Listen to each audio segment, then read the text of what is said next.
देखिए इस टाइप के क्वेश्चन में हम साइन लैंग्वेज यूज़ करेंगे। गर्ल के लिए मैं सर्कल यूज़ कर रहा हूँ, बॉय के लिए मैं स्क्वायर यूज़ कर रहा हूँ।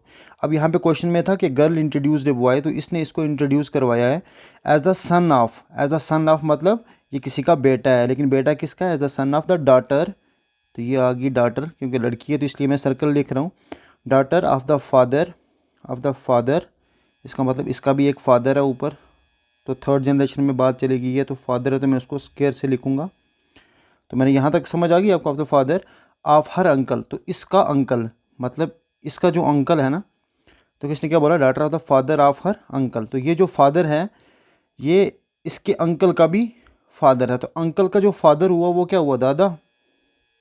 दोबारा पढ़ के देखो, ये boy as a son of the daughter, ये देखो मैंने क्या लिखा, ये आ गया son, son of the daughter of the father of her uncle.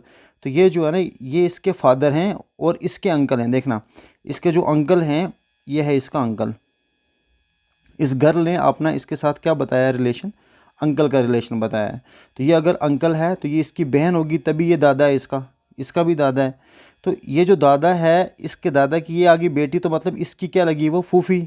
तो ये फूफी का बेटा, तो मतलब इसका और इसका आपस में क्या रिलेशन हुआ? फूफी के बेटे का। तो कहने का मतलब अगर कहीं पे कज़न होगा तो आप लिख सकते हो।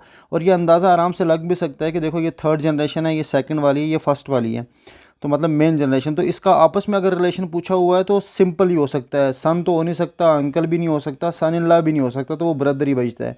और या फिर यहाँ पे कज़न होगा तो ज़्यादा बेस्ट सूटेबल आंसर होगा कज़न यहाँ पे।